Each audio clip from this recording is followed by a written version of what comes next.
जितने आस्था चैनल पर कथा सुन रहे हो, जितने फेसबुक और यूट्यूब पर सुन रहे हो, बहुत सावधानी से सुनना। 2 बार पशुपति व्रत कर लिए, आपने ये कर लिया, आपने प्रदोष कर लिया, आपने सोमवार कर लिया, आपने सारे अनुष्ठान कर लिए, बहुत सारे उपाय भी करे, तो बुधवार के दिन अगर शंकर पर 1 लोटा पानी चढ़ाया जाता है तो जिन लड़कियों का विवाह नहीं हो रहा, जिन बच्चों का विवाह नहीं हो रहा, उन बच्चों के भी विवाह हो जाते हैं। हमारा पूरी शिव महापुराण की कथा को उठाकर देखिए, स्कंद पुराण को, मत्स्य पुराण को, कूर्म पुराण को उठाकर देखिए।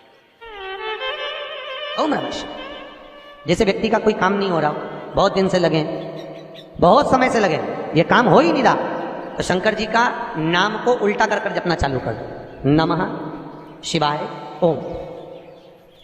सीधा नाम क्या है? ओम नमः शिवाय। शिवाय नमः ओम।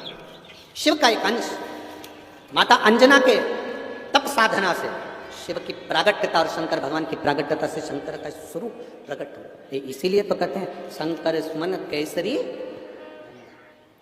कई लोग प्रश्न करते हैं, गुरुजी आप कहते हो कि हनुमान जी महाराज शंकर भगवान का एक अंश स्वरूप है, एक बाणासुर का चरित्र और एक श्री हनुमान जी महाराज का चरित्र। हम तो हमेशा कहते हैं अगर आप हनुमान जी का भी दर्शन कर रहे हैं तो ये अंदाजा लगा कर रखें कि आप शंकर का दर्शन कर रहे हैं। आप शंकर का दर्शन कर रहे हैं तो ये अंदाजा लगा कर रखें कि आप हनुमान जी का दर्शन कर रहे हैं। सब एक, कोई भेद नहीं, सब एक, कोई भेद नहीं। देवताओं आप एक बेलपत्र की रहती है, बेलपत्र आगे का भाग एक बेलपत्र और नीचे की जो ये 2 पत्तियां होती हैं, इन 2 पत्तियों के ऊपर एक एक शमी पत्र। ये 2 जो पत्तियां हैं, इन पत्तियों के ऊपर एक एक शमी पत्र और लाल चंदन ये रखकर कितना भी रोगीला व्यक्ति है, रोग से ग्रसित व्यक्ति है, जिंदगी में कितना ही दुख पड़ रहा है, बेलपत्र की ये दोनों पत्ती जिसके ऊपर शमी पत्र रखकर, लाल चंदन रखकर श्री हनुमान जी महाराज और हनुमान जी महाराज के तीसरे नंबर के भाई श्री गतिमान जी। हनुमान जी कितने भाई हैं? 6। उसमें हनुमान, रतिमान, प्रतिमान, मतिमान, गतिमान, तो जो नीचे के क्रम में आते हैं श्री गतिमान जी। गतिमान जी और हनुमान जी का नाम लेकर जो शिवलिंग के ऊपर समर्पित कर देता है, रोग का निवारण होता ही है। जब उल्टा नाम व्यक्ति जपना चालू कर देता है, जिस बच्चे के, बच्ची का, जिसका भी विवाह नहीं हो रहा हो, कोई काम नहीं हो रहा हो, कोई सीए की पढ़ाई कर रहा है और एग्जाम में निकल ही नहीं रहा, 3-3, 4-4 बार बैठ गया, पास ही नहीं हो रहा, उस बच्चे को बोल दो बस सुबह उठते से ही शिवाय नमः ओम बोलना चालू कर दे, एक ही बार में सिया पास ही है। माता पार्वती ने सूर्यदेव अग्निदेव को बुलाकर श्रापित करा, हे अग्नि नारायण सूर्य नारायण, तुमने मेरे पति के तेज पुंज को गंगा को दिया है, मैं तुम्हें श्राप देती हूँ कि तुम्हारी कबूतर की योनि होगी। हमारे हिंदू धर्म में सारे पक्षियों को पालने का प्रमाण है, पर कबूतर को नहीं। शास्त्र कहता है कबूतर की बीट जिस छत पर गिरती है उसके घर में कभी लक्ष्मी नहीं टिकती, उसके घर में कभी शांति नहीं रहती। इसीलिए हिंदू धर्म में नियम है कि पक्षियों को दाना देना हो तो घर के बाहर दो, किसी एकांत में ले जाकर दो, पर घर की छत पर नहीं। घर की छत पर कबूतर बैठेगा तो उसकी बीट गिरेगी, बीट गिरेगी तो घर में बीमारी रहेगी, लक्ष्मी की कमी रहेगी और अशांति रहेगी।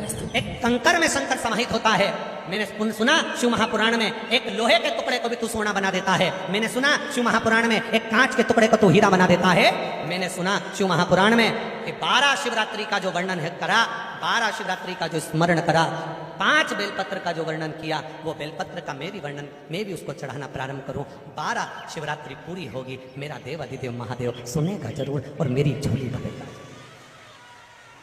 अब इसमें एक नियम भारी है, वो नियम का स्मरण करना कि नियम कैसा चाहिए। आप कर्जे में हो गए, परेशान हो गए, टेंशन में आ गए, जिंदगी बेकार सी लग रही है, निवेदन है मेहनत करना। जो काम को कर रहे हो, जो दुकान लगा रहे हो, जो कार्य कर रहे हो, ठेला चला रहे हो, ऑटो चला रहे हो, चलाते रहो, पर उसके साथ में बाबा पर भरोसा रखो। इसमें एक नियम भारी है। कौन सा नियम? कि मान लो 12 शिवरात्रि में आप 1-2 शिवरात्रि शिव जी के मंदिर पहुंच गए, तीसरी शिवरात्रि पर भूल गए या किसी कारणवश कहीं दूर चले गए, ना जा पाए, तो घर के जितने सदस्य हैं सबसे निवेदन है कि 12 महीने की शिवरात्रि का नियम बना रहे हो तो घर के सभी लोग बेलपत्र चढ़ाने का नियम बनाओ। उसका कारण यह है, घर का एक व्यक्ति अगर बाहर चले भी गया, घर का दूसरा व्यक्ति शिवरात्रि को भूल भी गया, घर का तीसरा व्यक्ति किसी कारणवश काम में लग भी गया, तो घर का चौथा व्यक्ति तो शिवरात्रि याद रखेगा और हमारा नियम पूरा हो जाएगा। नियम पूरा हुआ तो हमारा कार्य, हम उस नियम को पूरा करें, हम उस कार्य को पूरा करें। शिव की आराधना किसको कहते हैं? कोई कहता है कि क्यों भटक रहे हो, क्यों जा रहे हो यहाँ वहाँ? हम कहते हैं तुम भटको भी मत, कहीं मत जाओ।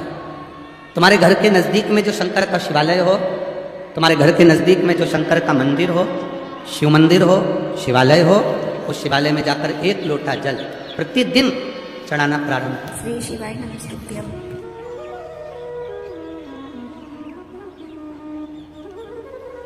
जो प्रतिदिन भगवान शंकर के मंदिर में 1 लोटा जल समर्पित करता है, उसका हाथ महादेव पकड़ लेता है, फिर ऐसे ही नहीं छोड़ता, उसको मंजिल तक पहुंचाकर छोड़ता।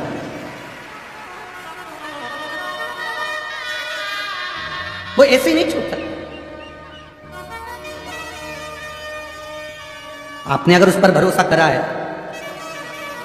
हाँ थोड़ा कष्ट हो सकता है, थोड़ी तकलीफें आ सकती है, थोड़ा दुख आ सकता है, जिंदगी में थोड़े थोड़े तकलीफें हर मनुष्य के जीवन में आती है।